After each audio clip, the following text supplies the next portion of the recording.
নমস্কার বন্ধুরা, কেমন আছেন সবাই? আশা করি সবাই খুব ভালো আছেন। রোজকার মেনুতে আপনাদের অনেক অনেক স্বাগত জানিয়ে আজকের ভিডিওটি শুরু করছি। আজকে বানাবো মৌরলা মাছের একদম অন্য ধরনের একটি রেসিপি, তাই ভিডিওটি স্কিপ না করে সম্পূর্ণ দেখার অনুরোধ রইল।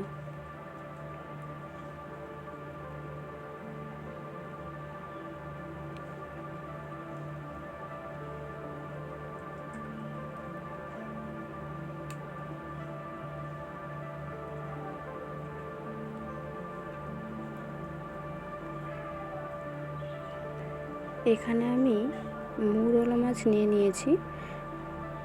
দেখুন, মাছগুলো একদম টাটকা পুকুরের, আর প্রত্যেকটা মাছের পেটেই কিন্তু ডিম রয়েছে।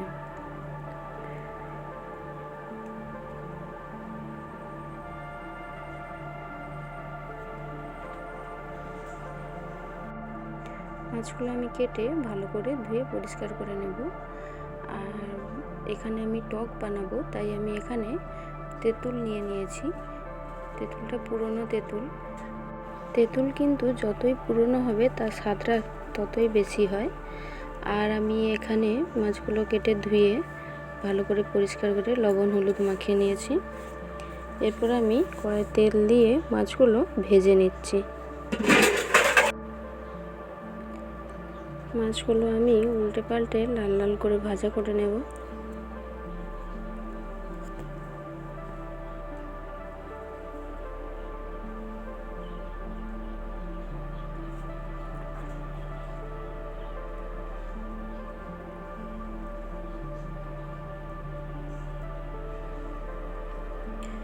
লাল লাল করে আমি মাছগুলো ভেজে নিয়েছি। এখন আমি মাছগুলো তুলে নিচ্ছি। এরপর আমি ওই ভাজা মাছের তেলেই আরও কিছুটা সরষের তেল দিয়ে দিলাম। ফোড়নে দিলাম 5 ফোড়ন এবং 2টো গোটা লঙ্কা।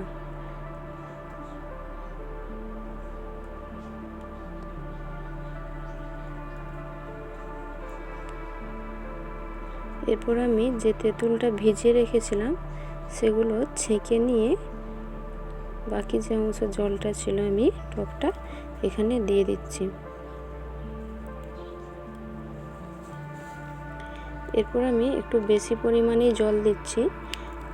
টকটা এখানে আমি অনেকটা সময় ফোটাবো, আর তেঁতুলের টক যত ফোটানো হয় এর স্বাদটা কিন্তু ততটাই বেশি হয়। এরপর দিয়ে দিচ্ছি পরিমাণ মতো লবণ, হাফ চামচ পরিমাণ মতো হলুদ গুঁড়ো দিয়ে আমি কিছুক্ষণ নেড়ে নিচ্ছি।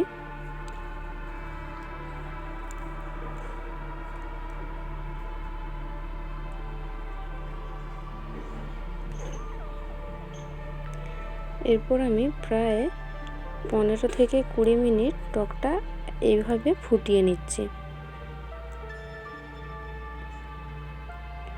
ফোটানো হয়ে গেলে আমি এখানে হাফ চামচ মতো চিনি দিয়ে দিচ্ছি স্বাদের জন্যে। টকে চিনি দিলে টকের স্বাদটা খুব ভালো হয়। 15 থেকে 20 মিনিট ফুটিয়ে নেওয়ার পরে আমি এখানে ভেজে রাখা মাছগুলো টকের মধ্যে দিয়ে দিচ্ছি। দিয়ে আরও 2 থেকে 3 মিনিট আমি ফুটিয়ে নেব।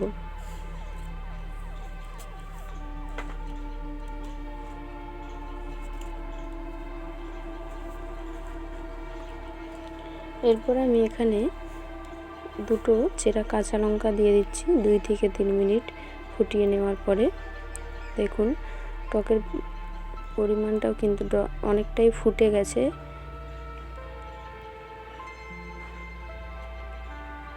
টকটা প্রায় রেডি একদম। এরপর আমি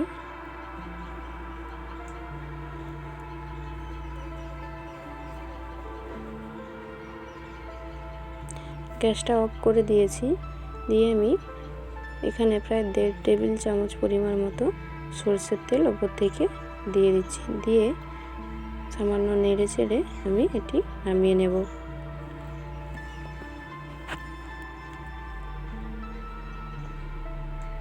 দেখুন, একদম রেডি মৌরলা মাছের টক।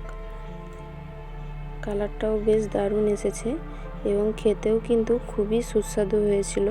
আপনারা শুধুমাত্র এভাবে বানালে এই টক দিয়েই ভাত, এক থালা ভাত নিমেষেই খেয়ে নিতে পারবেন। আপনারা অবশ্যই একবার বাড়িতে ট্রাই করে দেখবেন এবং ভিডিওটি কেমন লাগলো অবশ্যই জানাবেন কমেন্টে।